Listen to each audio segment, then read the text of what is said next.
Salmo 110. O Messias, Rei e Sacerdote Eterno. Versão Almeida Corrigida Fiel.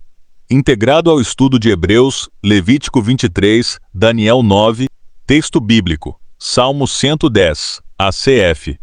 Disse o Senhor ao meu Senhor: assenta-te à minha direita, até que ponha os teus inimigos por escabelo dos teus pés. O Senhor enviará o cetro da tua fortaleza desde Sião, dizendo: domina no meio dos teus inimigos. O teu povo se apresentará voluntariamente no dia do teu poder, com santos ornamentos. Como vindo do próprio seio da alva, será o orvalho da tua mocidade. Jurou o Senhor e não se arrependerá. Tu és um sacerdote eterno, segundo a ordem de Melquisedeque. O Senhor, à tua direita, ferirá os reis no dia da sua ira. Julgará entre as nações, enchê-las-á de cadáveres, ferirá os cabeças de grandes terras. Pelo caminho, descedentar-se-á no ribeiro e prosseguirá de cabeça erguida. Introdução. O salmo mais citado no Novo Testamento. O Salmo 110 é, sem dúvida, o texto do Antigo Testamento mais citado no Novo Testamento. Aparece ou é aludido pelo menos 33 vezes. É também o salmo que contém a pergunta mais desconcertante que Jesus fez aos líderes religiosos. Como dizem que o Cristo é filho de Davi, se o próprio Davi no Espírito o chama Senhor? Este salmo é a chave profética que une tudo o que estudamos. Reino e sacerdócio, duas funções que em Israel eram separadas. Cristo é os dois ao mesmo tempo, Rei eterno e sumo sacerdote eterno. Conexão direta com Hebreus. Hebreus 5 a 7 se desenvolve inteiramente sobre a base do versículo 4. A tese central do Salmo 110.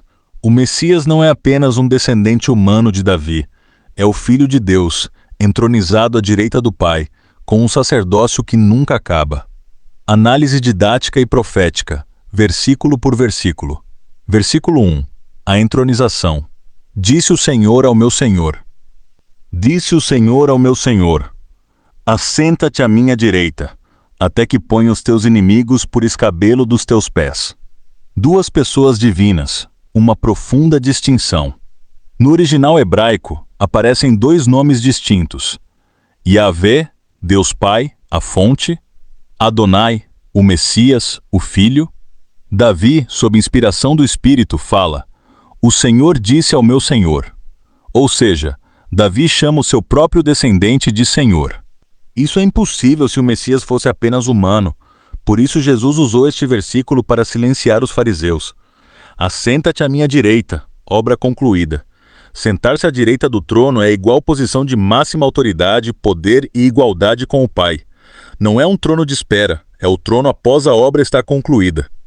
Cristo se assentou porque o sacrifício foi aceito, a redenção está feita. Até que ponha os teus inimigos por escabelo. O reinado já começou, mas a submissão total é progressiva. O último inimigo a ser destruído é a morte. Ligação com Hebreus. Hebreus 1 e 13 cita este versículo para mostrar que Cristo é superior aos anjos. A nenhum anjo foi dito: assenta-te à minha direita. Versículo 2. O reino em meio aos inimigos. O Senhor enviará o cetro da tua fortaleza desde Sião, dizendo: domina no meio dos teus inimigos. Cetro é igual símbolo de autoridade real e poder de governar. Desde Sião, de onde sai a palavra e o governo de Deus. Domina no meio dos teus inimigos. O reino de Cristo não se estabelece num mundo pacífico. Ele reina no meio da oposição. A igreja cresce e Cristo reina mesmo quando tudo parece contra. Conexão profética. Estamos vivendo este momento. Cristo já reinvestido de autoridade, governando do céu, enquanto o mundo ainda o rejeita. A plenitude do reino virá na sua volta. Versículo 3. O povo voluntário e a juventude eterna. O teu povo se apresentará voluntariamente no dia do teu poder, com santos ornamentos. Como vindo do próprio seio da alva, será o orvalho da tua mocidade. Povo voluntário. Ninguém é forçado no reino de Deus. Os que o seguem o fazem de coração livre e de espontâneo. Como o orvalho da tua mocidade, imagem de renovação perpétua. Como um orvalho novo cada manhã, o povo de Deus se renova continuamente. Santos ornamentos. Não é joia material, é a santidade, a justiça e a pureza como vestes reais. Aplicação. A Igreja, o povo do Messias, se oferece voluntariamente, não por obrigação, mas por amor. É a resposta da fé ao sacrifício de Cristo. Versículo 4. O juramento. Sacerdote eterno, segundo Melquisedeque. O coração do Salmo. Jurou o Senhor e não se arrependerá. Tu és um sacerdote eterno, segundo a ordem de Melquisedeque. Este é o versículo mais citado no Novo Testamento de todo o Salmo, e a base de Hebreus 5-7. Aqui está o cerne do mistério. Jurou o Senhor e não se arrependerá. Irrevogável. Não é uma simples promessa, é um juramento de Deus. Deus confirma com juramento para que saibamos, nunca será revogado, nunca será substituído, nunca falhará. O sacerdócio levítico foi instituído sem juramento, por isso foi substituído. O de Cristo foi confirmado com juramento, é eterno, sacerdote eterno, sem sucessor, sem fim. Os sacerdotes de Arão morriam e eram substituídos. O sacerdócio deles era temporário e imperfeito. Cristo é sacerdote para sempre. Não morre, não precisa de substituto, não repete o sacrifício. Uma vez oferecido, vale para sempre, segundo a ordem de Melquisedeque, um sacerdote diferente. Melquisedeque aparece em Gênesis 14, 18-20, rei de Salém e sacerdote do Deus Altíssimo.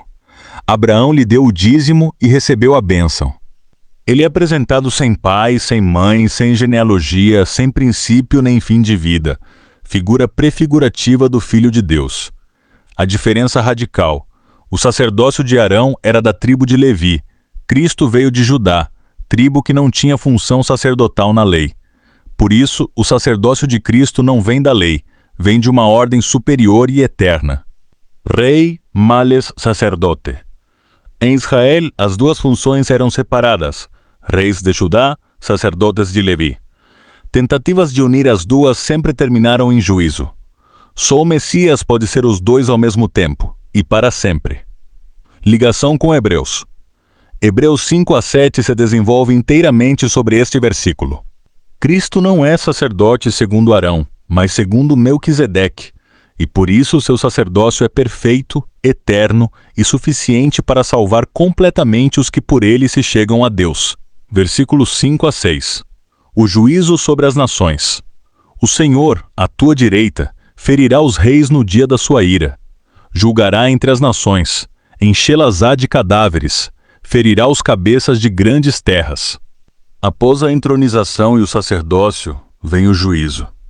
O Messias não permanecerá apenas como oferenda de paz, voltará como juiz.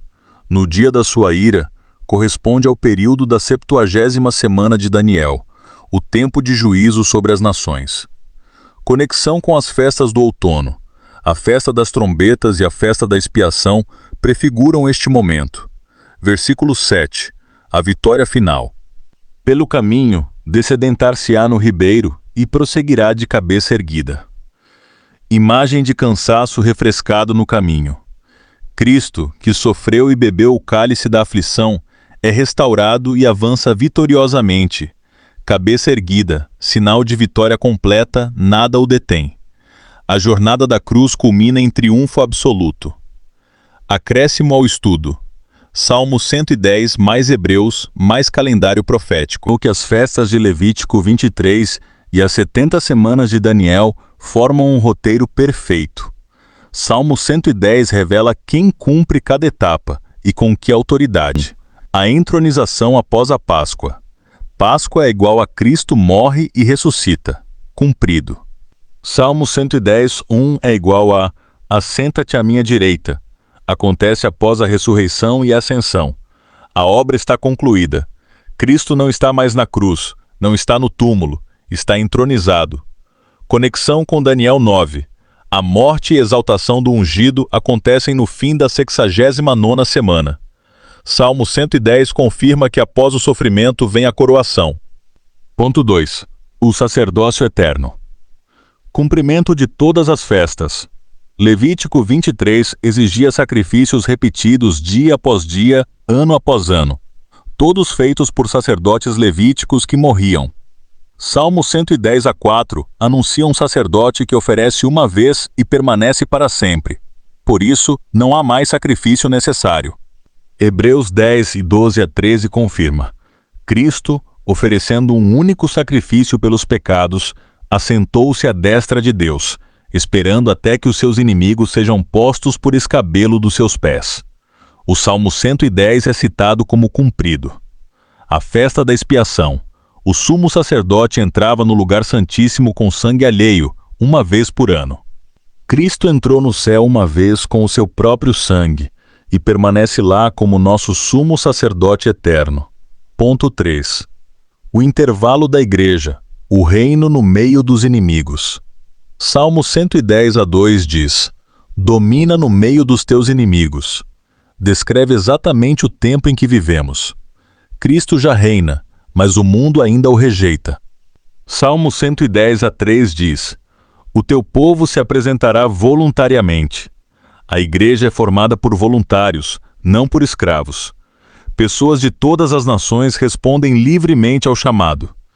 Este é o intervalo entre a 69ª e a 70ª semana, o tempo em que o relógio profético está em pausa, mas o reino de Deus avança invisivelmente no coração dos homens.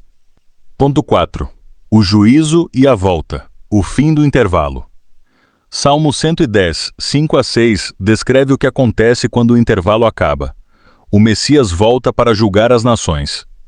Conexão com a festa das trombetas. O som do alarme anuncia o fim da pausa profética e o início do dia da ira. Exatamente o que os versículos 5-6 descrevem. 1 Coríntios 15:25 cita Salmo 110:1. Porque convém que ele reine até que haja posto todos os inimigos debaixo dos seus pés. O último inimigo que será destruído é a morte, a consumação final do reino. Aplicação prática. Primeiro, Cristo é mais que um líder, é Deus entronizado. Davi o chamou Senhor. Os anjos o adoram. Toda autoridade lhe foi dada.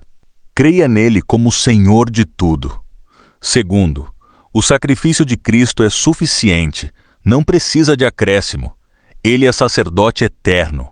Uma oferta vale para sempre.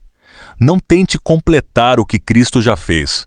Confie plenamente nele. Terceiro, viva no reino que já veio. Cristo reina agora, no meio dos inimigos.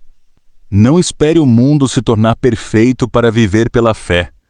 Viva como cidadão do reino agora. 4. O juramento de Deus é a sua âncora. Deus jurou e não se arrependerá. Se Cristo é sacerdote para sempre, a sua salvação é eterna e segura. Nada pode separá-lo do amor de Deus. 5. Aguarde a volta com cabeça erguida. Como o versículo 7, Cristo avança vitoriosamente. A vitória está garantida. Viva com esperança firme.